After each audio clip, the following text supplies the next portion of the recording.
Job 4.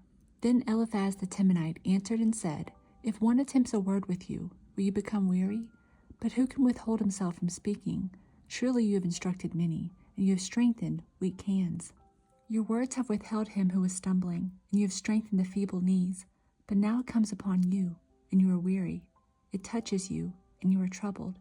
Is not your reverence your confidence, and the integrity of your ways your hope? Remember now, who ever perished being innocent, or where were the upright ever cut off? Even as I have seen, those who plow iniquity and sow trouble reap the same. By the blast of God they perish, and by the breath of his anger they are consumed. The roaring of the lion, the voice of the fierce lion, and the teeth of the young lions are broken. The old lion perishes for lack of prey, and the cubs of the lioness are scattered. Now a word was secretly brought to me, and my ear received a whisper of it. In disquieting thoughts from the visions of the night, when deep sleep falls on men, fear came upon me, and trembling, which made all my bones shake. Then a spirit passed before my face. The hair on my body stood up. It stood still, but I could not discern its appearance. A form was before my eyes. There was silence. Then I heard a voice saying, Can a mortal be more righteous than God? Can a man be more pure than his Maker? If he puts no trust in his servants, if he charges his angels with error, how much more those who dwell in his houses of clay, whose foundation is in the dust, who are crushed before a moth? They are broken in pieces from morning till evening. They perish forever, with no one regarding. Does not their own excellence go away? They die, even without wisdom. Job 5. Call out now. Is there anyone who will answer you? And to which of the holy ones will you turn? For wrath kills a foolish man, and envy slays a simple one. I have seen the foolish taking root, but suddenly I cursed his dwelling place. His sons are far from safety. They are crushed in the gate, and there is no deliverer. Because the hungry eat up his harvest, taking it even from the thorns, and a snare snatches their substance. For affliction does not come from the dust, nor does trouble spring from the ground. Yet man is born to trouble, as the sparks fly upward. But as for me, I would seek God, and to God I would commit my cause, who does great things and unsearchable, marvelous things without number. He gives rain on the earth and sends water on the fields. He sets on high those who are lowly, and those who mourn are lifted to safety. He frustrates the devices of the crafty, so that their hands cannot carry out their plans. He catches the wise in their own craftiness, and the counsel of the cunning comes quickly upon them. They meet with darkness in the daytime, and grope at noontime as in the night. But he saves the needy from the sword, from the mouth of the mighty, and from their hand. So the poor have hope, and injustice shuts her mouth. Behold, happy is the man whom God corrects. Therefore do not despise the chastening of the Almighty, for he bruises, but he binds up. He wounds, but his hands make whole. He shall deliver you in 6 troubles. Yes, in 7 no evil shall touch you. In famine he shall redeem you from death, and in war from the power of the sword. You shall be hidden from the scourge of the tongue, and you shall not be afraid of destruction when it comes. You shall laugh at destruction and famine, and you shall not be afraid of the beasts of the earth. For you shall have a covenant with the stones of the field, and the beasts of the field shall be at peace with you. You shall know that your tent is in peace. You shall visit your dwelling and find nothing amiss. You shall also know that your descendants shall be many, and your offspring like the grass of the earth. You shall come to the grave at a full age, as a sheaf of grain ripens in its season. Behold, this is what we have searched out. It is true. Hear it and know for yourself. Job 6. Then Job answered and said, Oh, that my grief were fully weighed, and my calamity laid with it on the scales. For then it would be heavier than the sand of the sea. Therefore my words have been rash. For the arrows of the Almighty are within me. My spirit drinks in their poison. The terrors of God are arrayed against me.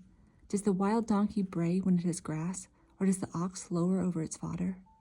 Can flavorless food be eaten without salt, or is there any taste in the white of an egg? My soul refuses to touch them. They are as loathsome food to me. Oh, that I might have my request, that God would grant me the thing that I long for, that it would please God to crush me, that he would loose his hand and cut me off. Then I would still have comfort, though in anguish I would exult. He will not spare, for I have not concealed the words of the Holy One. What strength do I have, that I should hope? And what is my end, that I should prolong my life? Is my strength the strength of stones, or is my flesh bronze? Is my help not within me, and is success driven from me? To him who is afflicted, kindness should be shown by his friend, even though he forsakes the fear of the Almighty. My brothers have dealt deceitfully like a brook, like the streams of the brooks that pass away, which are dark because of the ice, and into which the snow vanishes. When it is warm, they cease to flow. When it is hot, they vanish from their place. The paths of their way turn aside. They go nowhere and perish. The caravans of Tema look. The travelers of Sheba hope for them. They are disappointed because they were confident. They come there and are confused. For now you are nothing. You see terror and are afraid. Did I ever say, bring something to me, or offer a bribe for me from your wealth? Or deliver me from the enemy's hand, or redeem me from the hand of oppressors? Teach me, and I will hold my tongue. Cause me to understand wherein I have erred. How forceful are right words, but what does your arguing prove? Do you intend to rebuke my words, and the speeches of a desperate one, which are as wind? Yes, you overwhelm the fatherless, and you undermine your friend. Now therefore be pleased to look at me, for I would never lie to your face. Yield now, let there be no injustice. Yes, concede, my righteousness still stands.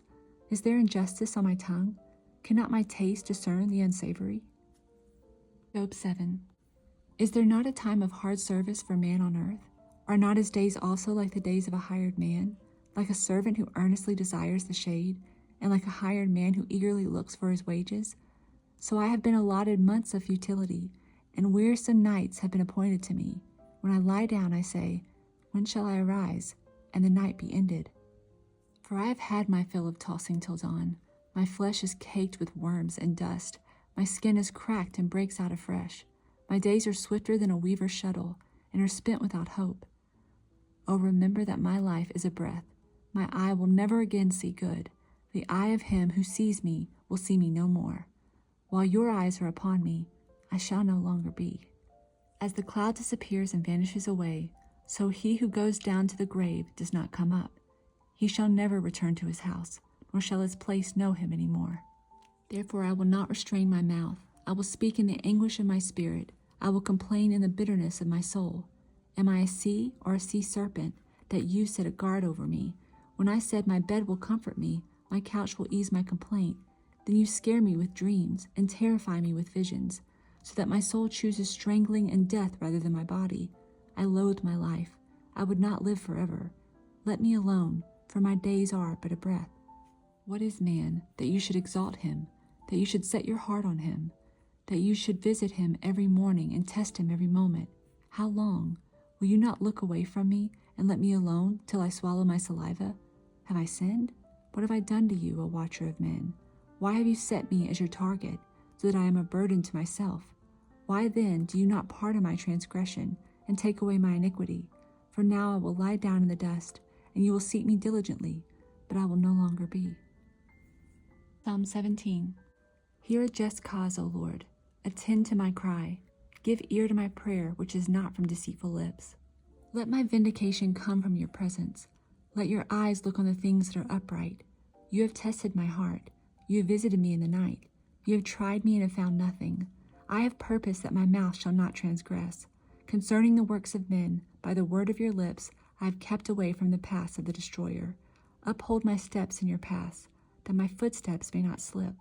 I have called upon you, for you will hear me, O God. Incline your ear to me, and hear my speech. Show your marvelous loving kindness by your right hand. O you who save those who trust in you, from those who rise up against them. Keep me as the apple of your eye.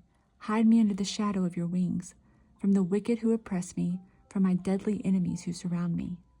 They have closed up their fat hearts. With their mouths they speak proudly. They have now surrounded us in our steps. They have set their eyes, crouching down to the earth. As a lion is eager to tear his prey, and like a young lion lurking in secret places. Arise, O Lord, confront him, cast him down. Deliver my life from the wicked with your sword, with your hand from men, O Lord, from men of the world who have their portion in this life, and whose belly you fill with your hidden treasure. They are satisfied with children, and leave the rest of their possession for their babes. As for me, I will see your face in righteousness. I shall be satisfied when I awake in your likeness. Matthew 19.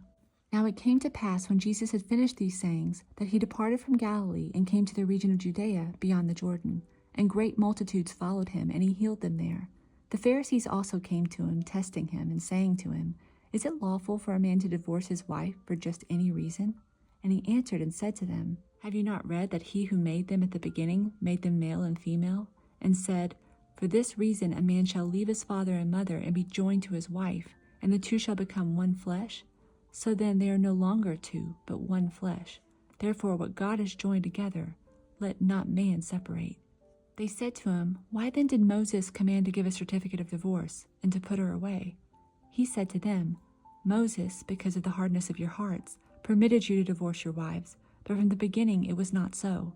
And I say to you, whoever divorces his wife, except for sexual immorality, and marries another, commits adultery. And whoever marries her, who is divorced, commits adultery." His disciples said to him, "If such is the case of the man with his wife, it is better not to marry." But he said to them, "All cannot accept this saying, but only those to whom it has been given. For there are eunuchs who were born thus from their mother's womb, and there are eunuchs who were made eunuchs by men, and there are eunuchs who have made themselves eunuchs for the kingdom of heaven's sake. He who is able to accept it, let him accept it." Then little children were brought to him, that he might put his hands on them and pray, but the disciples rebuked them. But Jesus said, "Let the little children come to me, and do not forbid them, for of such is the kingdom of heaven." And he laid his hands on them and departed from there.